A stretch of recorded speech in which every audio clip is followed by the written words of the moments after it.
What's up, Jax? This week I'm doing something a little bit different. I decided I wanted to try and do like a little tutorial for you guys. Basically, it's to create a stencil for spray painting.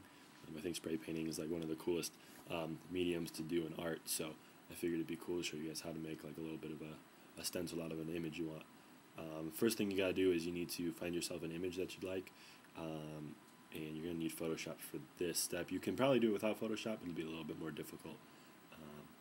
But yeah, so let's get started. Alright, so once you got the image that you want, you're basically going to cut it all out just so you have just the image you want. I chose a penguin in this one. And you're going to want to create two layers of it. Just for instance, two layers for me because I have a black layer and a white layer. You're going to make two different stencils. So I've made the two copies. So now you're going to go up to Image, Mode, and switch it to Grayscale. You can hit Merge, that's fine. You're going to need to recreate these two layers afterwards once it's merged. So there you go, it's merged. It's all black and white, so you create another layer, so now you got two layers. Okay, so you can hide one layer just so you see the one. It won't change anything on your screen, but basically what you want to do is go up to Image, Adjustments, and then Brightness and Contrast. And you're going to bump your contrast all the way up, and from there mess with the brightness a little bit, and you're trying to get a look that's a kind of distinct, very distinct lines in the black, and then very distinct lines in the white.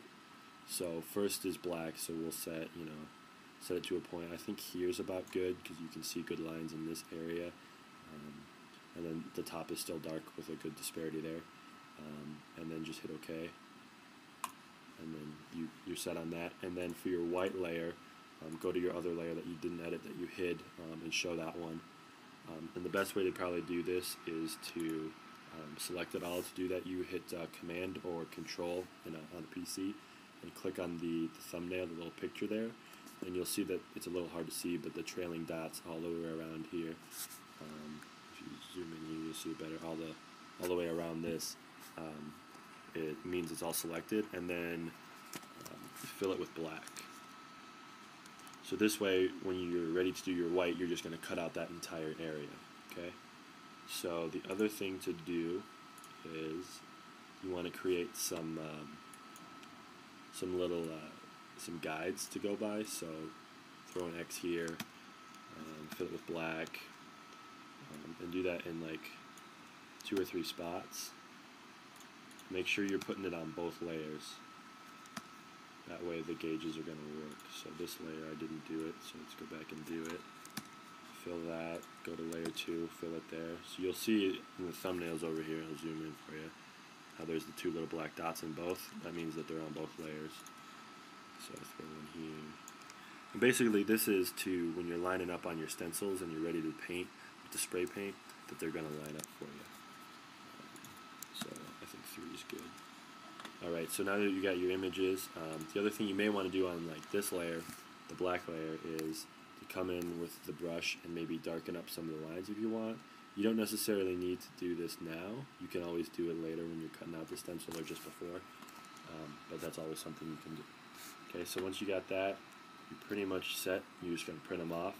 You want to hide one layer and print off the other, and then hide the first layer and print off the second one. And then once you got them printed off, you're on to your next step. Okay, awesome. So now that you've got your stuff printed off, you can see mine here. Basically what you're going to want to do is you're going to want to choose your what you want to use for your stencils. So you could use cardboard, poster board. You could actually like laminate this sheet and then cut that out and just use the laminated sheet. That works actually really well. It's really up to you what you want to do. So once you've picked your medium, if it's not laminate, it's cardboard or whatever. You could always do it steel if you're crazy. You're going to take this and you're going to use spray glue on the back and glue it as flat as possible onto this cardboard. Now, you want to basically cut out with where the black is. Wherever you want black paint to go down when you spray paint, that's what you're going to cut out. Now, you'll see in, it's kind of hard to see with me in the camera still, but the dark areas on the stomach, basically, I don't want those to be actual black paint when I paint it. So I'm just going to keep these lines here and make this an entire just white belly. So what you may want to do is go through and darken up your lines a little bit more solid with the Sharpie, This is incredibly hard to do reverse, just so you guys know. And then cut it out from there, okay? Okay, so once you got it glued on nicely to your poster board, that's what I'm using in this case, or you have it laminated or whatever, you're going to start cutting it out. You want to cut out the black parts first. Now, the recommendation that I give is that you're going to want to cut the smaller, more detailed, like for instance the feet on this penguin, cut that first, because when you first start cutting, the board is still a little bit more sturdy. As you cut things out, it gets weaker as it goes. So make sure you cut the more detailed portions out first. I recommend using the X-Acto knife. You could use scissors, it's not as precise, but make sure that you're cutting on something that can get cut also. This is a box from the aquarium, so that can be cut up as much as possible. You don't want to do this on like your mom's kitchen table or something. Bad idea. So I've got my my white one cut out. You can see I made a little bit of changes. I decided to just go basically with the wings in the back and then the feet to be cut out. If you turn it around, you can see your edges. You can see that they look good. I'm kind of holding this against my shirt a little bit so you can see it against a black background. Looks good. And that's basically what you'll see in black. Make sure you also cut out your gauge holes, back, both top and bottom. Now I'm going to mount my white stencil. I'm going to be careful in some areas. Like the feet, I'm probably just going to omit completely, the beak a little bit, and then around this wing, because I really want those to stand out and not to have any maybe like white haze around the black when I actually paint it. So I'm going to be a little bit careful in those areas. Now I got my my white stencil done. You can set your two stencils up together next to each other, you know, and match up the squares and see how they look together. Make sure that your black is going to cover any areas that are going to be white, you know, like that they look good together basically. Then once you've done that, you're pretty much ready to paint. You're going to want to put your white down first, let that dry. If you get quick dry, it should dry in like a couple minutes, you know, and then get out your black or your color, whatever you choose to do, and then place your next stencil over that and hit that with it, and it looks good. You know, I encourage you guys to only do this as a piece of art, you know, something for yourselves, just art. Don't defame property.